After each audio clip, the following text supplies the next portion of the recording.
แล้วก็นอกจากนั้นกับเพื่อนก็ยังมีการจุดสลากอีกทางใดต้องการจะไปซื้อสลากซึ่งมีมูลค่าสูงเนาะตามที่เพื่อนได้ประชาสัมพันธ์เช้านี้ตลอดเวลาเลยว่าถ้าใครใดสนใจจะไปซื้อสลากในกระดาษเป็นเงินสมทบทุนในการก่อสร้างบูรณะวัดในการนอกจากก็ได้แบ่งทุนเพื่อว่าให้กับนักศึกษานักเรียนประจำวันอาทิตย์อยู่ที่ศูนย์การพระธรรมลาวก็ขอเรียนเชิญทุกท่านที่สนใจอยากบริจาคซื้อสลากก็ขอเรียนเชิญซื้อได้เนาะอยู่ที่นี่เช่นเดียวกันแล้วก็ดังนั้นถ้าไม่ต้องนี่ก็ถ้าใดมีคำถามใดๆก็อย่าลืมเข้ามาแวะอยู่ที่บอร์ดห่วงบริจาคเนาะหรือว่า donation booth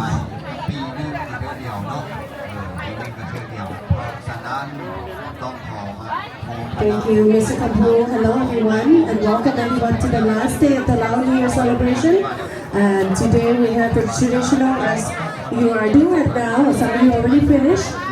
traditional giving alms, or also as giving merits, or however some people may say giving good deeds. So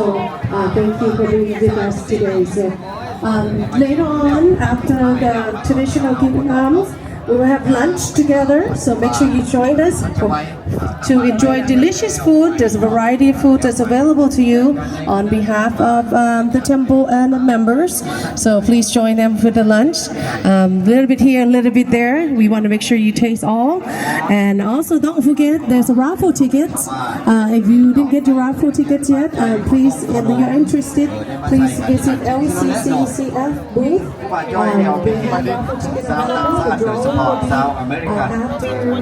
เขาก็จะแมนญาติพี่น้องพ่อดอกแม่ดอกพี่น้อง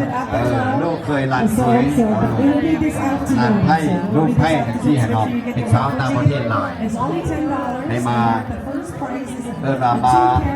ในงานเทศกาลตรุษสงกรานต์หรือมาเห็นประเพณีการทำบุญตักบาตรหรือการเอาบุญเอากุศลให้ตนเอง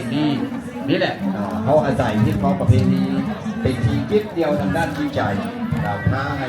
ด้วยว่าจิตใจของเขานี่ว่ามีแต่บุญและกับมีแต่กุศลมีจิตใจที่อ่อนโยนมีความเมตตาสูงถึงที่เนาะนี่แหละคือต้นทุนบุญกุศลที่จะนำพาให้เขาไปสู่สร้างภูมิที่เขาเพิ่งปรารถนาและมีความปรารถนาอยากจะไปอยู่หลังจากเขาพ้นบุญเนาะฉะนั้นก็ขอโมทนาเขามาเข้าใจนำคณะผู้เป็นพ่อดอกแม่ดอกหรือพ่อแม่ที่นำพาญาติพี่น้องที่นำพาสาวต่างประเทศที่นำพาลูกหลานโดยเฉพาะลูกหลานให้ข้าเจ้าได้มาทำบุญตักบาตรให้ข้าเจ้าได้เห็นสอนให้ข้าเจ้าได้สัมผัสและสอนให้ข้าเจ้าได้ศึกษาวัฒนธรรมโตนี้เนาะแล้วขออนุโมทนาสาธุนำอย่างที่บอกหลังจากถวายขมิ้นดาบานแล้วยังห้อยเดี๋ยวเขาจะได้กาวถวายขมิ้นถวายกาวถวายพระทหารเพลและกาวเขาจะได้ไปถวายพระทหารเพลแก่พระสงฆ์ที่มาร่วมงานในมื้อนี้และศรัทธาญาติโยมได้รับประทานอาหารสามัคคีร่วมกันหลังจากแล้วยังห้อยต่อไปละแมนการตบพระทรายเนาะขอโมทนาสาธุนำครอบครัวพอสิ่งคำแม่บรรหาพุ่งเวียงคำที่ได้เป็นเจ้าภาพเจ้าสถานต้นกระปะพุกเนื้อต้นในงานบุญตรุษสงกรานต์มื้อนี้เพื่อถวายเป็นพุทธบูชาพระศรีรัตนตรัยแก้วสัพพการเนาะและก็ถือโอกาสอุทิศบุญกุศลนี้ไปให้ลูกชายเท่าเกศาเปลี่ยนทัพพร้อมด้วยสมสันเจ้ากรรมนายเวรขออนุโมทนาสาธุนำนำของกองเมฆทัพช่วยกันเก็บขนมแล้วก็ช่วยกันนับเงินให้เป็นระเบียบให้ได้เลยทุกคนเป็นเจ้าภาพร่วมกัน ทุกคนเป็นเจ้าภาพช่วยกันเนาะเก็บขนมได้บุญแล้วก็เก็บเงิน นักเงินอย่างที่เราเป็นระเบียบกันได้บุญเนาะให้ช่วยกัน ต้องขอโมทนาคณะกรรมการวันลาวธรรมสัจจะเนาะผู้เฒ่าผู้แก่ผู้สูงอายุหนุ่มน้อยที่ได้ช่วยกันเป็นเจ้าภาพร่วมกันเป็นหูเป็นตาวันสุดสั้นซะช่วยกันคนละไม้คนละมือแม่มือนี้เขาอาจจะเมื่อยมือนี้เขาอาจจะอ่อนแอเกี่ยวกับสุขภาพร่างกายเขาเห็นบุญเขาเห็นงานมาหลายเนาะแต่ว่าเขาได้บุญทั้งใจมีความสุขทั้งใจก็ถือว่าเป็นบุญเป็นกุศลขออนุโมทนาสาธุการนำทุกภาคส่วนและก็โดยเฉพาะแล้วที่เอาการเอางานเฮ็ดเวียกช่วยวัดเถิดแมนมาครูบาจอยบ่ได้เอ่ยนามหรือท่านพระอาจารย์ใหญ่บุญสูงบ่ได้เอ่ยนามบ่ได้ออกซื้อก็ให้คิดว่าเฮามาทำบุญมาเอาบุญเนาะให้ยกมือเขาบุญอยู่แก่ใจได้บุญอยู่แก่ใจเนาะเขาเห็นด้วยความบริสุทธิ์ใจบุญกุศลนั้นก็เกิดขึ้นกับเราด้วยความบริสุทธิ์ใจเช่นเดียวกันยังมีโฆษกเป็นประชาสัมพันธ์ไว้ตลอดครับเพราะว่าเหมือนว่าเพราะว่าวันนี้เพราะว่าเป็นพระบ้าป่ะเนี่ยก็คนร้ายต้องไปเนาะคนร้ายต้องลงเนี่ยเต็มเลยได้ผลิตใช่ไหมฮะผลิตใช่ไหมที่บ้านที่บ้านบอกมาเลยเมื่อวานนี่ตอนเที่ยงรับประทานอาหารสมัครน้ำกันหมดแล้วมา7-8 โมงก็ออกมาช่วยกันในการประกอบเอาอย่างหรอกกินกันแถวนี้แหละโอเคโอเคต้มพระนาทรายด้วยการต้มพระนาทรายหรือปวดพระนาทรายหรือถวายพระนาทรายเพื่อเท่าไหร่ก็ได้เนาะที่มันเกี่ยวกับเจดีไซน์ของเขานี่แหละแต่ที่มีทุกพันเนาะผู้ใดอยากจะไปติดทุกพันก็อยู่ด้านหน้าของบอลภาษาสัมพันธ์หรือบอลทับบริจาคNo, it's hidden. That's right. โดยฉันพูดอยู่เนาะมันก็จะได้มีทุนเยอะๆยันแหละนิด$1 $2เราไปติดไอ้รถติดเป็นของร่วมอันนั้นเราเป็นของใหญ่เขาจะเอาไปประกอบในการตกพระทรายบวชพระทรายหรือใครอยากบูชาเป็นเจ้าภาพเจ้าสภาแอบซ้อนน้อยเนาะ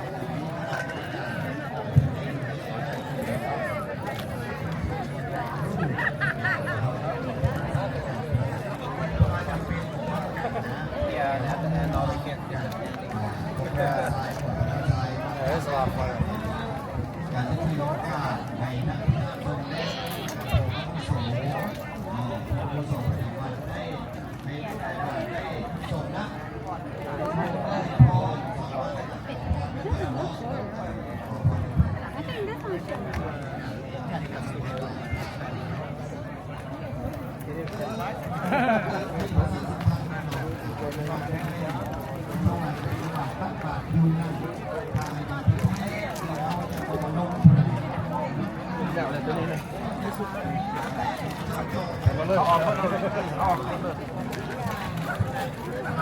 ยังอีกซ้อมตอนนี้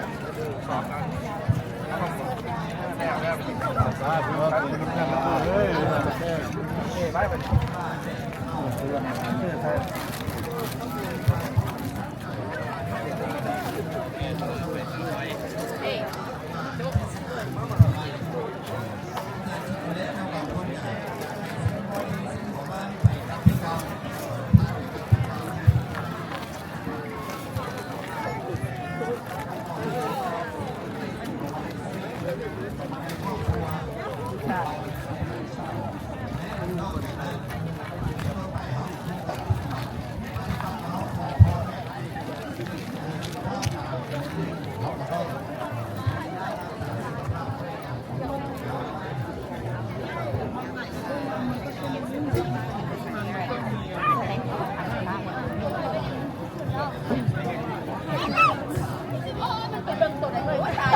background. Don't we take one? No, you guys. I want to take one.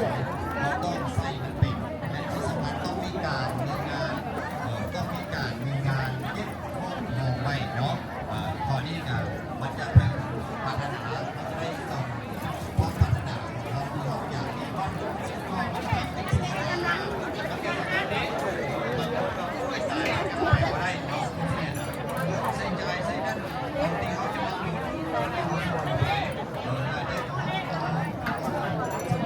โอ้สบายดี เป็นมีก็ใส่บาทเดียวเลย โอ้คนเดิน เอา ทาง เรื่องคนย่างคนไหนกินเวลากินเขากินหยังไปเลยดีกว่าดีกว่าอธิษฐานกันนะคะอธิษฐานกันแค่ว่านึงเขาจะเปิดทีเลย โอเคที่กดที่กด ตอนที่ไหนคะ โอ้ได้ปวดเกิดอ่ะ โอ้ยสบายดีป้าติ๋มเขาเป็นเจ้าซอรี่อยู่นี่เมียงเด้อสุขภาพเข้มแข็งเด้อ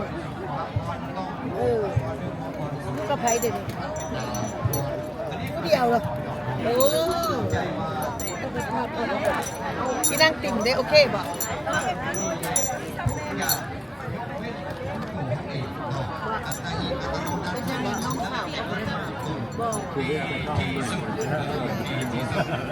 เห็นดิ ที่พบกับพี่ที่ซึ่งไปฝันเป็นโชว์เป็นไหลเข้ามาเป็นที่ยึดเหนี่ยวน่าจิตใจเพื่อในห้องนี้มีสมาธิสติในการประคับประคองชีวิตของเราเท่านั้นในสื่อของเราเนาะเท่านั้นในสื่อเนาะฉะนั้นมือนี้เป็นมืออีกมือหนึ่งของคณะผู้ที่เป็นพี่น้องชาวลาวไม่ว่าจะนับถือศาสนาพุทธหรือว่านับถือเนาะก็ต้องถือโอกาสเอาช่วงปีใหม่ต้นสงกรานต์นี่แหละเนาะทั้งบุญทั้งกุศลให้ตัวเองโดยเฉพาะพี่น้องชาวพุทธไม่ว่าจะเป็นพี่น้องชาติใดก็ตามที่นับถือพระพุทธศาสนาทุกคนมีจิตใจที่เมื่อวานมีความเมตตามีจิตที่จิตใจสำนึกไปในทางบุญกุศลอย่างเดียวไปในทางกุศลอย่างเดียวก็นับเป็นบุญอย่างเดียวอันนี้คือหัวใจของคนที่นับถือพระพุทธศาสนาและที่สำคัญเวลาเขาไปร่วมงานอย่างต่างๆโดยเฉพาะงานวัดให้ชื่อว่าเขาเป็นเจ้าภาพร่วมกันนำกันทุกคนฉะนั้นเวลามีเรื่องเกิดขึ้นเพราะว่าจะเรื่องทั้งส่วนตัวหรือส่วนบุคคลหรือว่าส่วนรวมอย่างก็แล้วแต่ให้ถือว่าทุกอย่างทั้งหมดส่วนบุคคลเนาะทั้งนี้ทั้งนั้นให้ใส่ใจเรื่องสติอยากได้หนึ่งตัวให้เกิดขึ้นแล้วก็เป็นว่าพัฒนาไ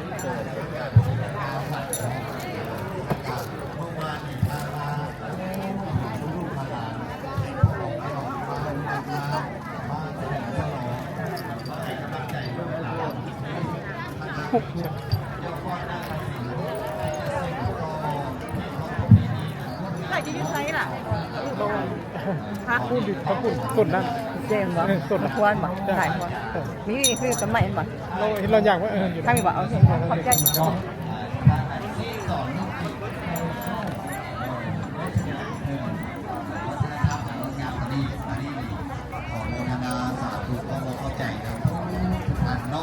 และการนั่งสมาธิในการนั่งเองนั่งส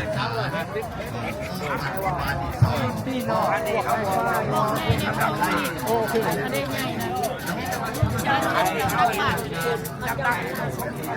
จัดการ